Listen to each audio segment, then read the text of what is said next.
छावा चित्रपटाच्या रिलीज नंतर आम्ही छत्रपती संभाजी महाराजांच्या आणि मराठ्यांच्या इतिहासावर अनेक व्हिडिओज केले। त्यानंतर अनेक लोकांनी आम्हाला एक साधा प्रश्न विचारला की छत्रपती संभाजी महाराजांच्या मृत्यूनंतर त्यांच्या मुलाचं काय झालं। तुम्हाला सर्वांना माहिती आहे की छत्रपती संभाजी महाराजांना एकच मुलगा होता ज्याचं नाव होतं युवराज शाहू। या मुलाचं पुढे काय झालं हा प्रश्न अगदी सोपा आहे आणि अनेक लोकांना या प्रश्नाचं उत्तर देखील माहिती आहे, पण तरीही हा आम्ही व्हिडिओ करतोय त्या लोकांसाठी ज्यांना नव्याने इतिहास माहिती झालाय आणि त्यांना या प्रश्नाचं उत्तर जाणून घ्यायचं आहे, कारण हा इतिहास व्यवस्थितपणे कधीच सांगितला गेला नाही। तर आम्ही आजच्या या व्हिडिओमध्ये तुम्हाला सांगतोय छत्रपती संभाजी महाराजांच्या मुलाचा इतिहास। दिनांक 18 मे 1682 या दिवशी रायगड जिल्ह्यातल्याच गांगवली या गावी छत्रपती संभाजी महाराज आणि महाराणी येसूबाई यांच्या पोटी एक मुलगा जन्मला। त्याचं नाव ठेवलं गेलं शिवाजी। छत्रपती शिवाजी महाराज यावेळी हयात नव्हते, त्यांचं 2च वर्ष अगोदर 1680 साली निधन झालं होतं। त्यामुळे आजोबांचंच नाव नातवाला देण्याची महाराष्ट्रात जी परंपरा आहे त्या परंपरेप्रमाणेच या मुलाचं नाव शिवाजी असं ठेवण्यात आलं। 1682 ते 1689 म्हणजे पुढची 7 वर्ष संभाजी महाराजांच्या मृत्यूपर्यंतचा काळ हा या संभूपुत्रासाठी अत्यंत सुखाचा काळ होता। त्या काळात ते पूर्ण वेळ रायगडावरच होते आणि आपल्या परिवारासोबतच राहिले। पण तुम्हाला माहितीच आहे की छत्रपती संभाजी राजांची औरंगजेबाने 11 मार्च 1689 या दिवशी तुळापूर मुक्कामी हत्या केली आणि त्यानंतर लगेचच औरंगजेबाच्या सैन्याने रायगडाला देखील वेढा घातला आणि पुढच्या 8-9 महिन्यात रायगडाचा पाडाव झाला आणि रायगडावरील महाराणी येसूबाई आणि त्यांचे असणारे हे पुत्र शिवाजी हे दोघेही औरंगजेबाच्या कैदेत पडले। ही तारीख होती 3 नोव्हेंबर 1689। आम्ही महाराणी येसूबाई यांच्यावर जो व्हिडिओ केलाय त्यात आम्ही सांगितलंय की महाराणी येसूबाईंनी आपल्या मुलाला पुढचा छत्रपती न करता संभाजी राजांच्या बंधूंना म्हणजे राजाराम महाराजांना पुढचा छत्रपती केलं आणि स्वतः आपल्या मुलाबरोबर त्या औरंगजेबाच्या कैदेत पडल्या। यावेळी राजाराम महाराज तामिळनाडूतल्या जिंजीतून स्वराज्याचा कारभार चालवत होते। 1689 पासून 1707 पर्यंत म्हणजे पुढची 18 वर्ष औरंगजेबाच्या मृत्यूपर्यंत महाराणी येसूबाई आणि संभाजी राजांचा हा पुत्र हे दोघेही औरंगजेबाच्या कैदेत राहिले। औरंगजेबाने संभाजी राजांचा छळ करून त्यांची हत्या केली असली तरी भविष्यातील राजकारणाचा विचार करून त्यानं संभाजी राजांच्या या पुत्राचे तसेच हाल केले नाहीत, कारण भविष्यात मराठ्यांच्या बरोबर एखादा तह करायची वेळ आली तर त्याच्या हाती संभाजी महाराजांचा हा पुत्र जो भविष्यातला मराठ्यांचा राजा होता असणं गरजेचं होतं हे औरंगजेब जाणून होता। या काळातली आणखी एक इंटरेस्टिंग गोष्ट म्हणजे संभाजी महाराजांच्या या पुत्राचं नाव मुळात शिवाजी असं होतं। हे तुम्हाला मी अगोदरच सांगितलं, पण शिवाजी या नावाबद्दल औरंगजेबाच्या मनात भरपूर द्वेष होता, भरपूर राग होता। महाराजांनी त्याचा अनेक वेळा पराभव केला होता। संभाजी महाराजांचा हा पुत्र मात्र अत्यंत गोंडस आणि शांत स्वभावाचा होता। तेव्हा औरंगजेब त्याला म्हणायचा की तुझे वडील आणि तुझे आजोबा म्हणजे संभाजी महाराज आणि शिवाजी महाराज दोघेही अतिशय खराब माणसं होती, तू मात्र एखाद्या साधूसारखा आहेस। त्यामुळे औरंगजेबानं या शिवाजीचं नाव बदलून त्याला साधू असं म्हणायला सुरुवात केली।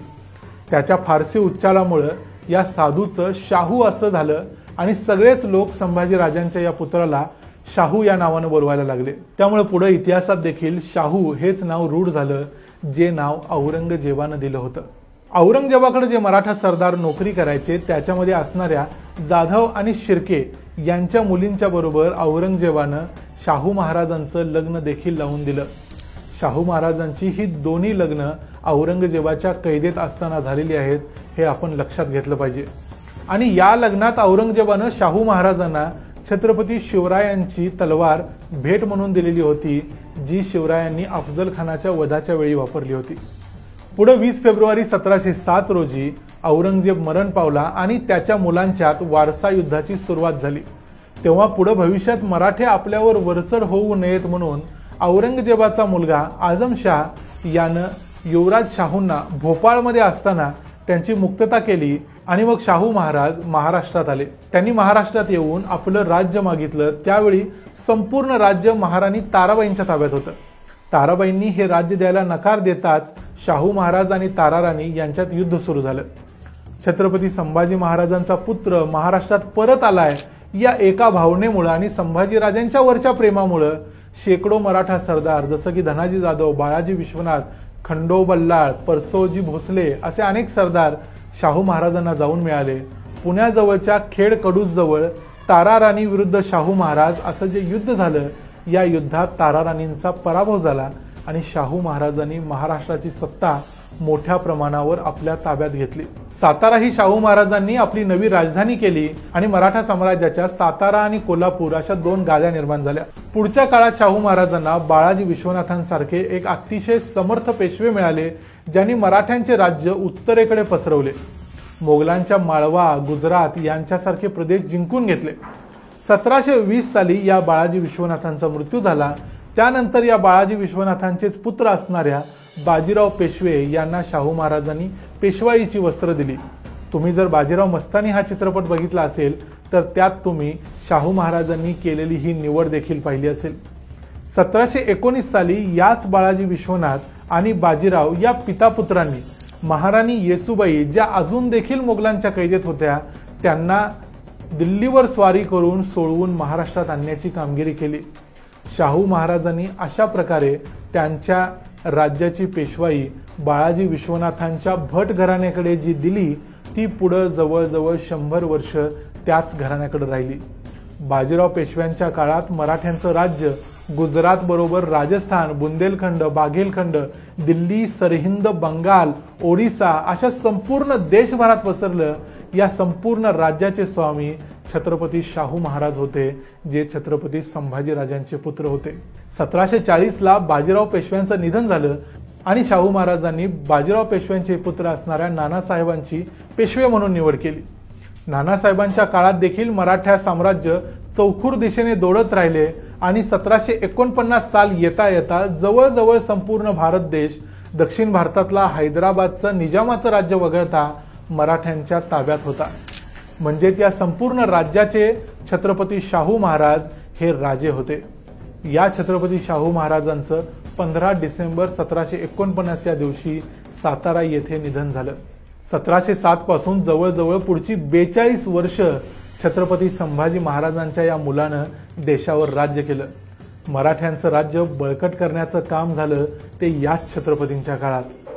पण शाहू महाराजांना मात्र मुलगा नव्हता आणि त्यानंतरचं जे राजकारण झालं ते या व्हिडिओमध्ये मी तुम्हाला सांगून गुंतागुंत वाढवणार नाही. तो थोडासा समजायला क्लिष्ट भाग आहे, पण तरीही थोडक्यात सांगायचं तर शाहू महाराजांच्या नंतर वारसाचा प्रश्न निर्माण झाला, जो महाराणी ताराबाईंनी सोडवला.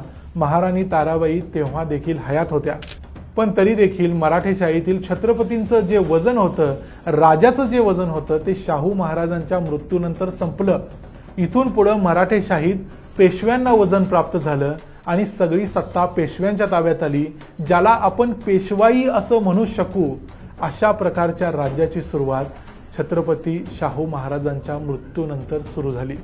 छत्रपती संभाजी महाराजांच्या नंतर त्यांच्या मुलाचं काय झालं, या प्रश्नाचं उत्तर आम्ही आजच्या या व्हिडिओमध्ये दिलं. तुम्हाला हा व्हिडिओ आवडला असेल तर व्हिडिओला लाईक करा. तुमची कमेंट करून तुम्हाला व्हिडिओ कसा वाटला ते जरूर सांगा.